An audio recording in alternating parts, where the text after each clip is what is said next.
Hello everyone, welcome to the class once again. So after learning all the concepts of two-dimensional motion and motion in a plane, let's go and practice some questions based upon JEE Advanced exercise. In JEE Advanced, as we all know, there are questions of single choice options, then multiple choice questions which will be having more than one correct answer, there will be question which will be having only integer as an answer, and integer you have to choose from 0 to 9. There will be a question where matrix match pattern question will be asked. It means you have to match each of the column A with column B, which will be matching exactly with each of the terms. Now, even you will be having assertion reason question where you will be having two statements and you have to verify which option to choose as per the given logic. Now, today we will practice some questions based upon advanced pattern in this chapter, motion in a plane. Now, let's go ahead with the first question of the day. First question, a particle is projected horizontally with a speed u. You can see that a particle is projected horizontally with a speed u from the top of a plane inclined at an angle theta with the horizontal. We have an inclined plane, it is inclined at an angle theta. How far from the point of projection will the particle strike the plane? We need to find out what is this distance AP. That is the distance where it is going to strike the inclined plane once again. So we need to evaluate what is the distance AP as shown in the given figure. I believe that you can clearly understand we have an inclined plane. You can see here a particle is projected this way. It will follow a parabolic path and it will strike the inclined plane here at point P. As per the requirement of the question, we need to find out where it hits. Check the option A, 2u square by g tan theta sec theta. That means we need to give the answer in terms of u theta. Next, u square by g tan theta sec theta. Then we have 2u square by g cot theta sec theta and u square by g cot theta sec theta. So as per the given options, only two variables we have to use in our answer, that will be u and theta.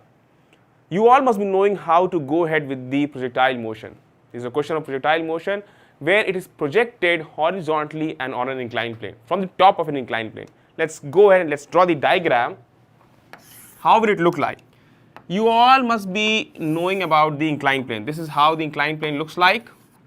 Now see, if an object is projected in this way with a speed u, it will follow a trajectory and that trajectory will be a parabolic path, and let's say it's going to hit at this point P as per the given information. This point we have taken as A. Now you see here there are two variables. There are two displacement variables that are changing its coordinate. We are having the x coordinate is changing and y coordinate is also changing here. We need to find out what is this distance AP as per the given requirement. Let's say this is distance d that is required. Now when it hits the inclined plane, the horizontal displacement that has occurred in it, let's say that is x. The vertical displacement that has occurred in it, let's say it is y. Let's say it took time t to hit the inclined plane. It took time t. So let's say it took time t to hit the inclined plane. That is what the first thing we can make out to hit the inclined plane. It took time t. Clearly, one thing you can understand that x will be equal to ut and y also we can frame the equation as per the given thing that y equals to initial velocity along y direction will be 0 and it is just falling down due to external to gravity, that is g. So we can write that x is equal to ut and y is equal to, since there is no initial velocity along y direction, we can ignore it. We will be having x equal to u into t, so it's no initial velocity is there, plus half gt square. This is what we can write. Next thing, observe this inclined plane. It says that it is inclined at an angle theta. So what relation we can here make with x and y as per the given variable theta? You can clearly frame that y is equal to x tan theta. We got three equations, 1, 2, 3. Three equations we have got, and using these three equations we have to find out what is the value of d. Now see here, y equals to x tan theta and y equals to half gt square. From this equation number 2, if I replace value of t from equation number 1 in equation number 2. So see, we'll be having from equation number 1, we can clearly write that t t is equal to x by u. T equals to x by u, we can clearly depict that. Substitute this value in the second equation. As we substitute the value, we will be having y equals to half gt square. So half t square will be x by u whole square. So half g x square by u square we will obtain. This will be half g x square by u square. This is what we have obtained. Clearly you can see here, now compare equation number 3 and equation number, let's say this is equation number 4. So I am writing equation number 4 here separately, y equals to half g x square by u square. I believe that you can clearly identify that it's up to this end, you can clearly see here. And let me write at a big larger font now, u square. Let's say this is equation number 4. Equation number 4, equation number 3, they are having the same variable y that is being depicted by both the equations. So can we use 3 and 4 simultaneously, and can we find the value of x? Now you see here, let me rub this part. And we are having, using 3 and 4, we can write y equals to x tan theta. This will be equal to equation number 4, half g x square by u square. We can write in this way. Either x equal to 0 or you cancel x. Either x will be equal to 0, that will not be valid. So what we are going to do, we are going to cancel the value of x. We will be having x is equal to 2u square tan theta by g. This is the first thing, we will be getting the value of x as per the given variables and information we have used. We got the value of x. You all must be knowing we also wrote about y equals to x tan theta, that you can see equation number 3. So clearly we can write y equals to x tan theta, replace the value of x from this value, we will be having 2u square by g, and tan theta multiplied by tan theta will be having tan square theta. Value of y also we obtained. So value of x is clear to us, value of y is clear to us. Now we need to only find out the value of d. Now see, from Pythagoras theorem, d square will be equal to x square plus y square. So d will be under root x square plus y square. Let us write it down. Let us write down d is equal to under root of x square plus y square. D is equal to, now we will obtain the distance AP after solving this. As we solve, you see here 2u square by g and 2u square by g, when you add and square it, you will be having 2u square by g whole square, tan theta whole square and tan square theta whole square. So you will be having tan square theta plus tan to the power 4 theta. This is the entire term that we will be having after squaring and adding them. Now clearly we got the value of d, we have to simplify this. You see here, let me rub this part. I hope that you would have noted down this part. So let me rub this part.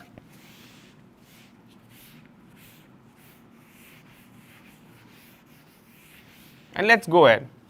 So we can take out 2u square by g whole square, you can take it outside. And here you can take tan square theta as common, and even that can come outside, that will be as tan theta. We will be left with 1 plus tan square theta. So let me write down, you will be having 2u square by g tan theta under root of 1 plus tan square theta.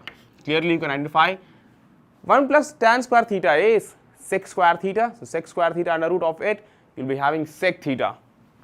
So 2u square by g tan theta sec theta, this will be the resultant value of d that we will be having.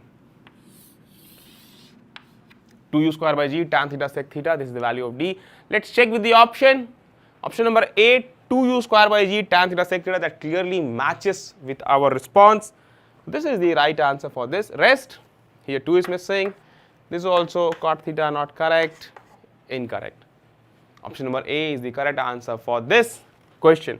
Now, before proceeding to the next, I believe that you would have understood how to solve this question. So, good question, and a bit steps you have to apply to reach out to the result. and hope that you have understood how to solve such question while doing projectile motion. Let's go with the second question.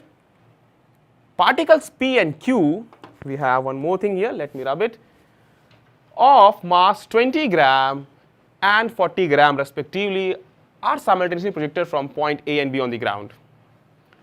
The initial velocities of P and Q makes 45° and 135° angles respectively with the horizontal AB as shown in figure. Each particle has an initial speed of 50 meter per second. The separation AB is 250 meter. Both particles travel in the same vertical plane and undergo a collision. After the collision, P retraces its path. Determine the position Q where it hits the ground. Take G equals to 9.8 meter per square second. This is what that has been given to us. Now see here, it's given that A 100 meter from A, B 125 meter from A, C 150 meter from A, and D 175 meter from A. So with respect to A, we have to give the answer. Now here you see here first, that separation between AB is 250 meter. This is the separation between AB, that is 250 meter. Now it says that both are projected with initial speed of 50 meter per second. Given that both are projected with initial speed of 50 meter per second and at an angle of 45° and 135°, that is what has been given to us. Their masses are 20 gram and 40 gram. They collide in air and P retraces its path. P retraces its path, that is what has been given to us. Now see here, try to understand first of all. If I show you the motion of both of the particles, I believe that you can clearly see till here. If I show you the motion, this is the horizontal, and from here P is projected at an angle of 45° and Q is projected. This is making an angle of 135°, but we can say that this is 45°. This is particle Q. Now they are hitting in air somewhere.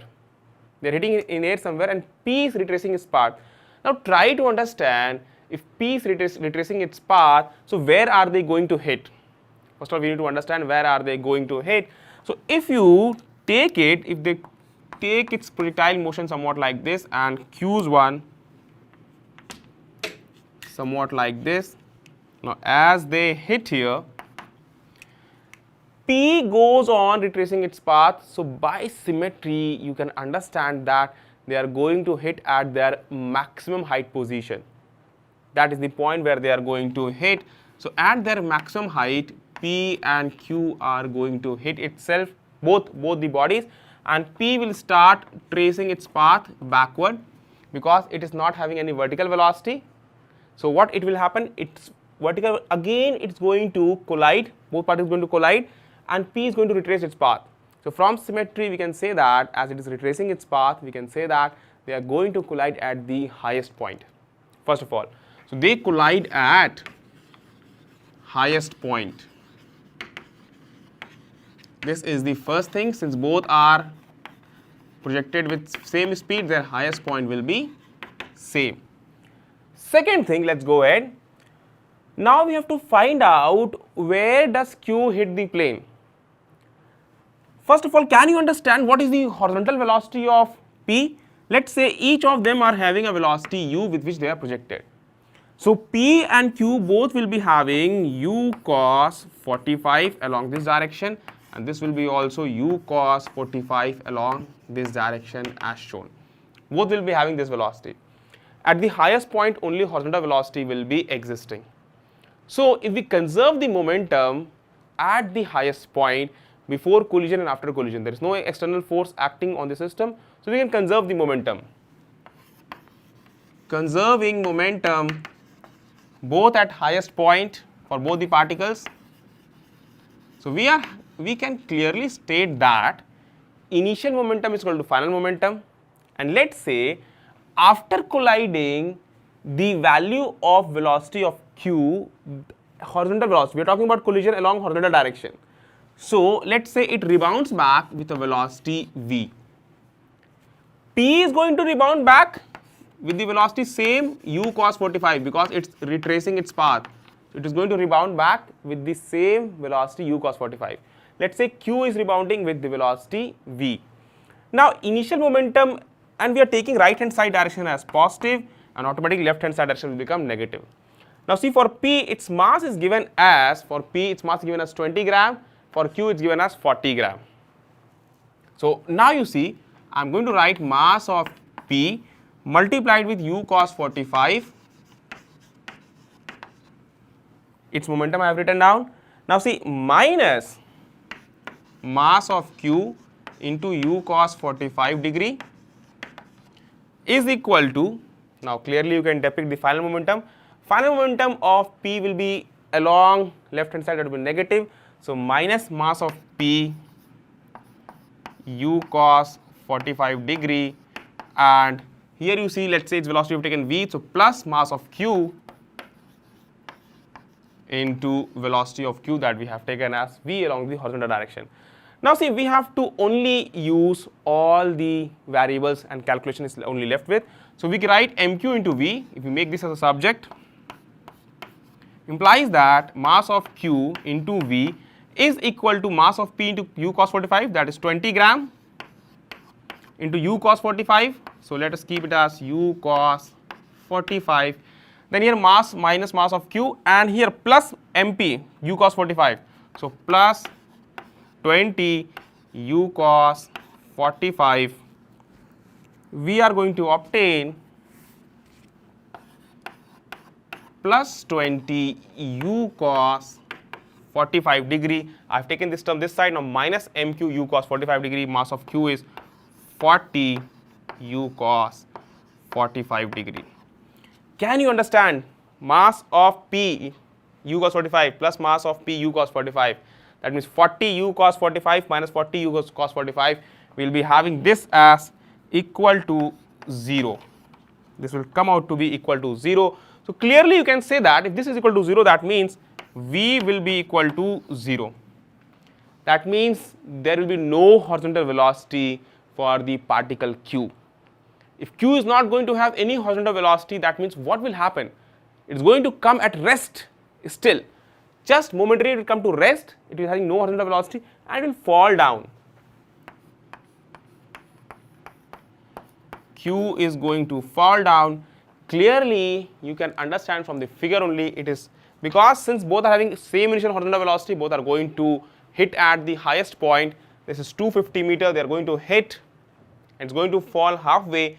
That means the distance from A will be half of 250 meter, that will be 125 meter. So this is going to hit the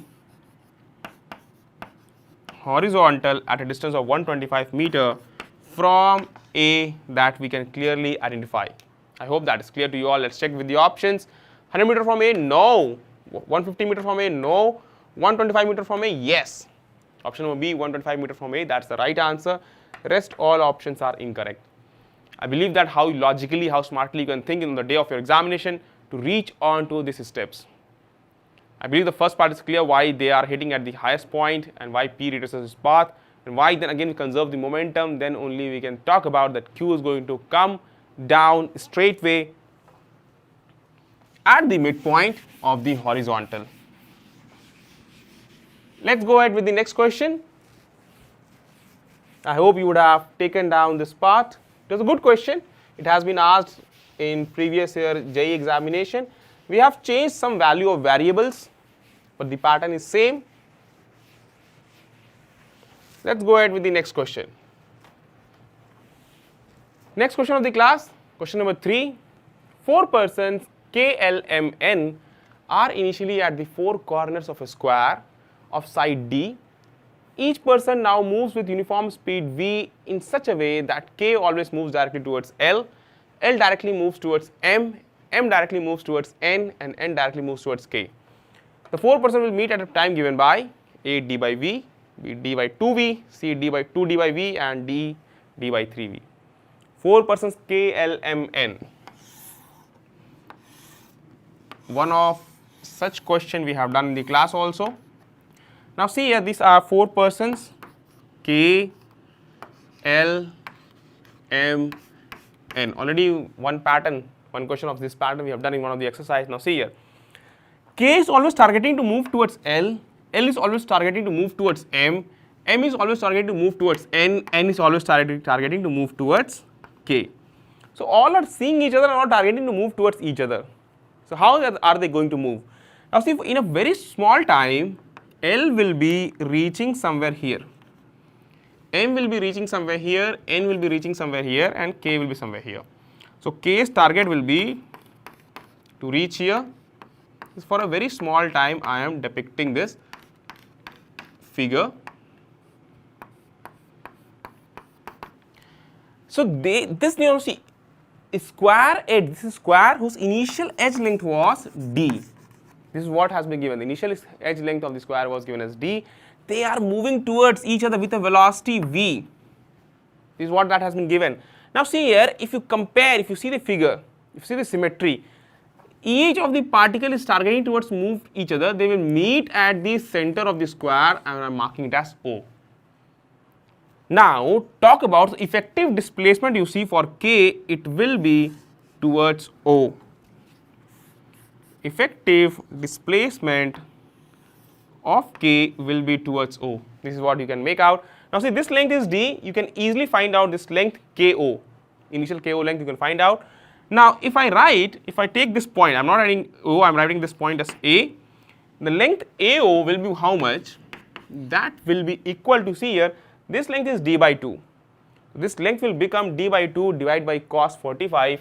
So AO will be D by 2 divided by cos 45, or it will turn out to be divided by cos 45. So D by 2 cos 45 is 1 by root 2.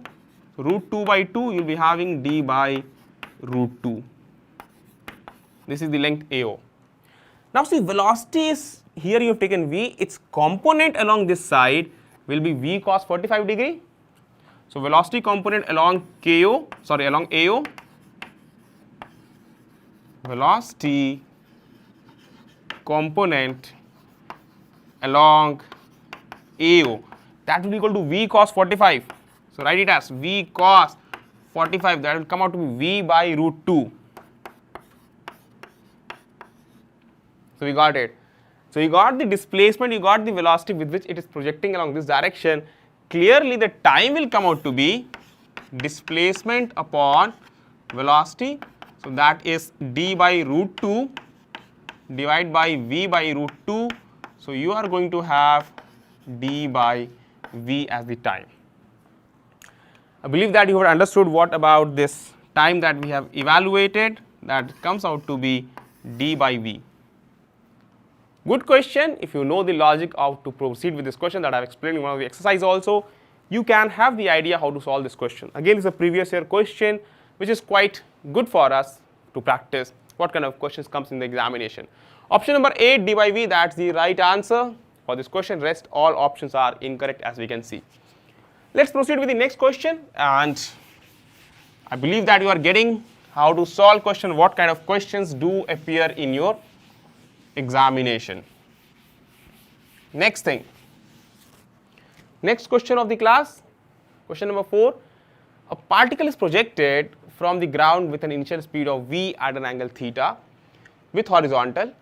The average velocity of the particle between its point of projection and highest point of trajectory is A, v by 2 under root 1 plus 2 cos square theta, B, v by 2 under root 1 plus cos square theta, C, v by 2 under root 1 plus 3 cos square theta, and D, v cos theta. So we need to find out what is its average velocity. I believe that you must be remembering about average velocity, that is equal to net displacement divided by time taken. It says that projected with speed v at an angle theta with the horizontal. Only this information is given. A simple projectile motion case.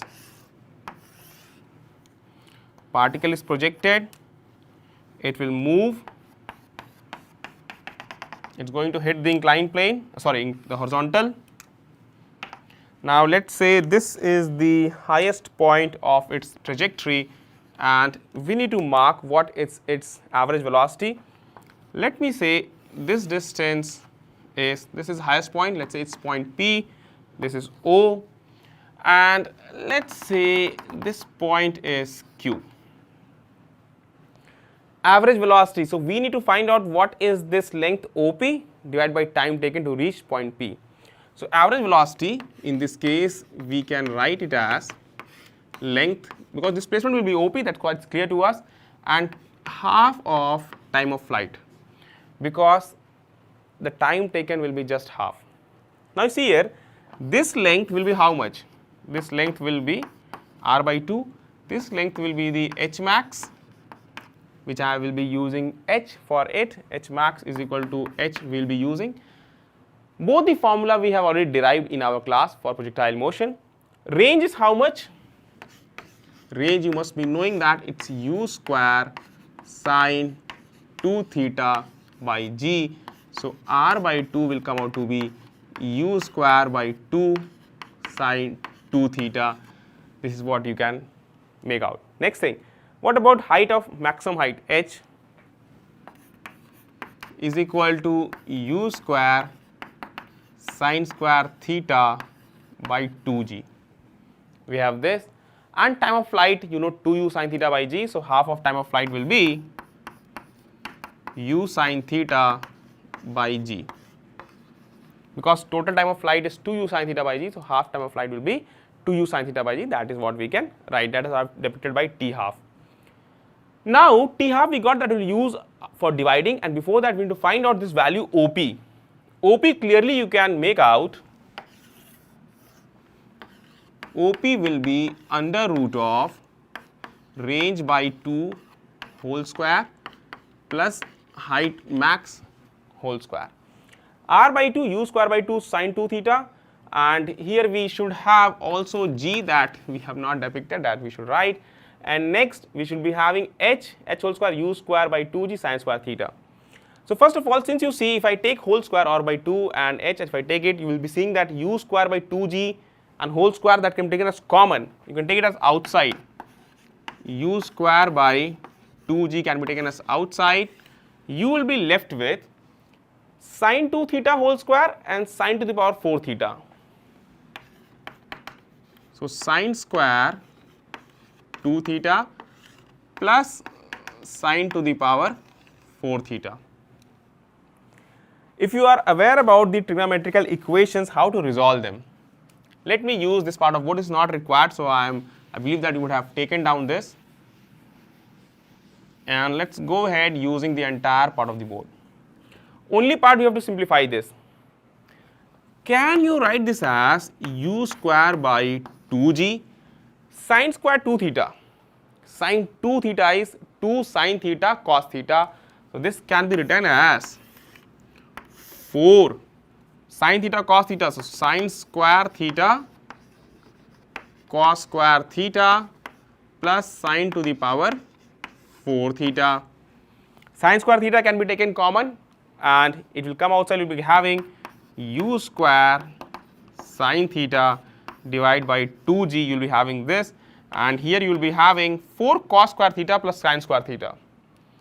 4 cos square theta plus sine square theta, can we write this as 3 cos square theta plus cos square theta plus sine square theta? Not a problem. We can write it as in this way. So we will be having u square sine theta by 2g. Cos square theta plus sine square theta is 1 plus 3 cos square theta.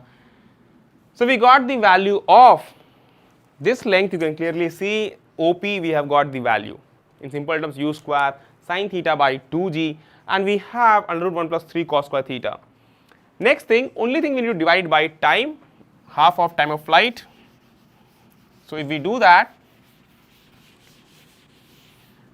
just divide it by half of time of flight, we will be having the average velocity, that is, we have written the formula that will turn out to be u square sine theta by 2g and under root 1 plus 3 cos square theta divided by half of time of flight. We will be having u sine theta by g. So overall you will be having, see, g and g will be cancelled out, sine theta cancels out, you will be having u square, and 1 you will be cancelled out, you will be having u by 2 1 plus 3 cos square theta. U by 2, 1 plus 3 cos square theta. Let's check. And we have used u, that's actually v given, so need not to worry about it. You can use v straight away. So v by 2, 1 plus 3 cos square theta, option number C clearly matches with our response. A incorrect, B incorrect, D incorrect, C is the correct answer. So I believe that this topic would have made you to remember the maximum, all the three formula for range, for maximum height, for time of flight. That is what I have advised you to remember, all the three formula. And also you also try to remember the equation of trajectory, that is y equals to x tan theta plus half gx square u divided by u square cos square theta. You have to remember all these four equations. So that simply you can solve it, you need not rely on the day of the examination. Let's go ahead with the next question, question number 5. All good questions we have put up in this exercise, which would be good for your practice.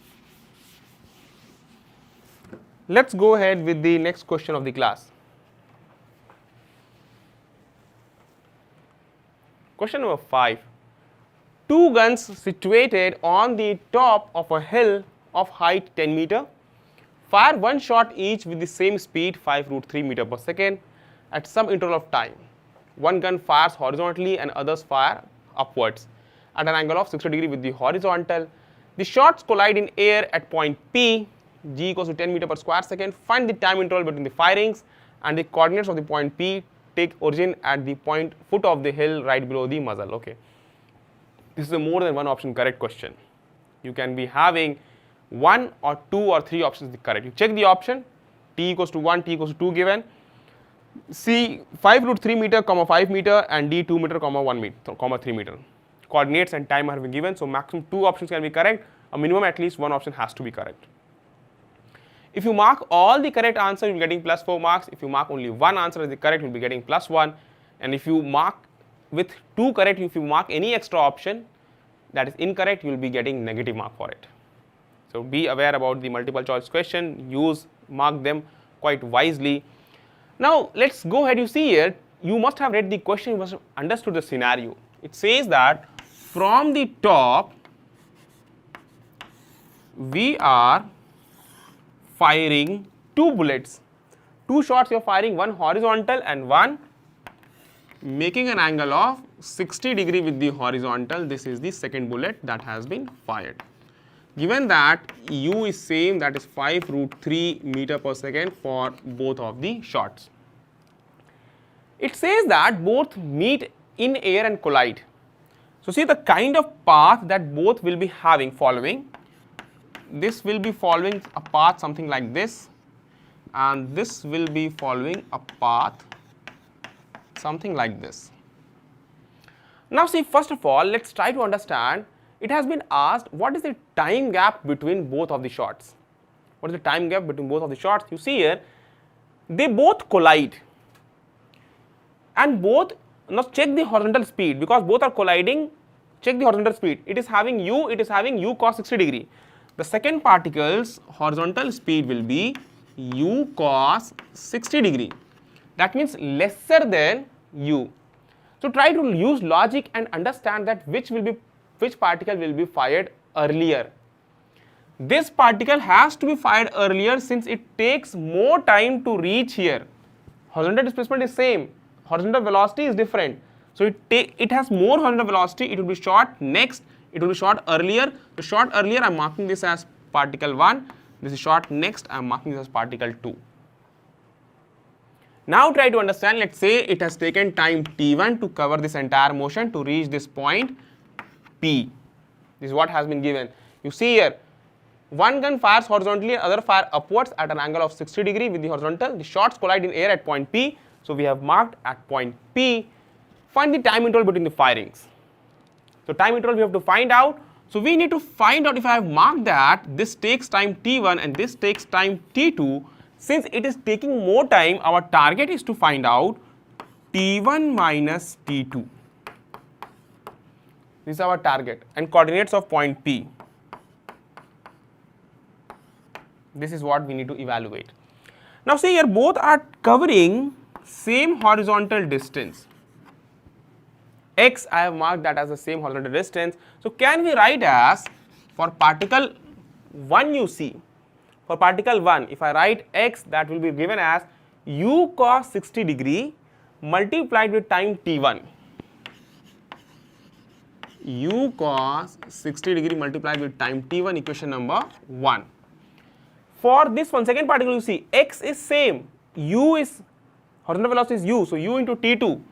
X can be written as u into t2, equation number 2. Both we can compare and equalize. We can say that u cos 60 degree into t1 is equal to u into t2. So here u cancels out, and cos 60 is 1 by 2.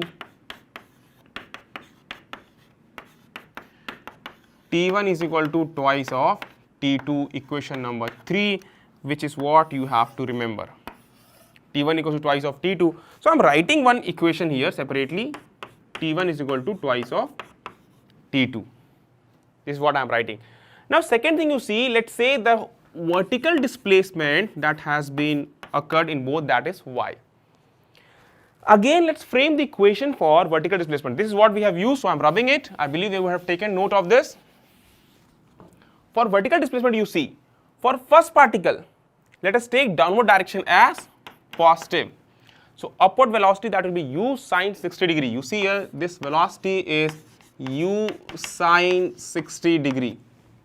So if I write y, it's in downward direction, using the equation of motion, s equal to ut plus half at square, u sine 60 degree multiplied with time t1, y equals u sine 60 degree t1, and this direction is along the upward direction. We will take it as negative.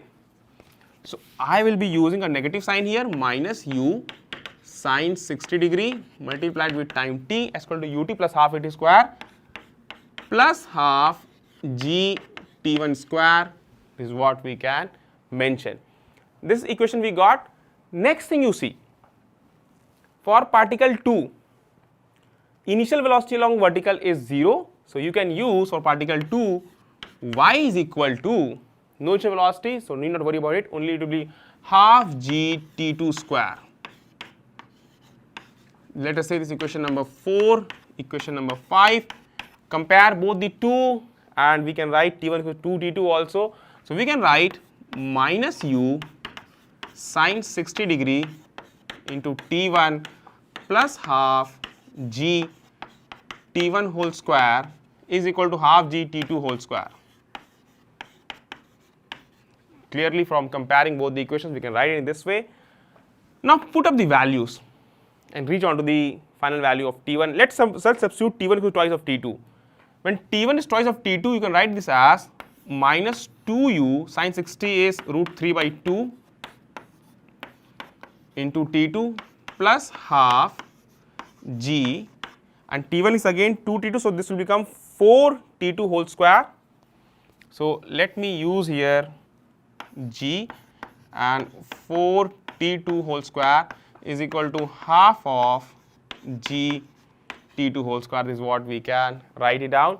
In terms of t2, we got all the values. Now you see here clearly, this 2 and 2 will be cancelled out.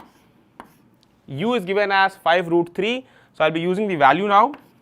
Implies that minus 5 root 3, minus 5 root 3, u is given as 5 root 3, and multiplied with root 3 into t2 plus half. So this will become, actually I have used this already, should not put it in bracket.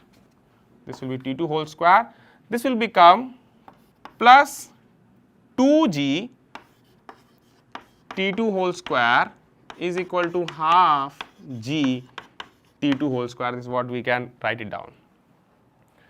Clearly, you can go ahead, you can write this as minus 5 into 3 t2 is equal to, you see here, this term will go here, and here with minus sign, here I am writing minus 2g minus plus half, you will be getting minus 3 by 2 into g, that is 10 t2 whole square.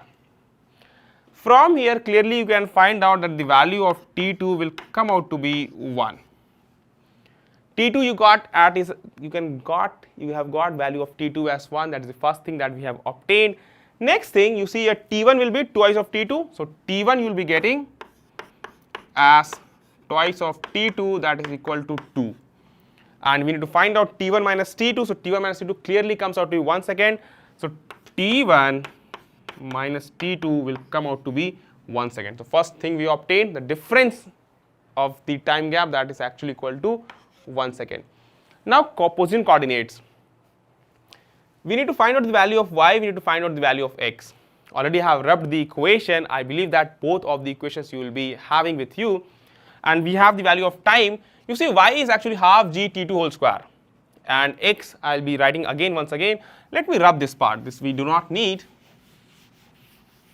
For position coordinate I am going to solve now.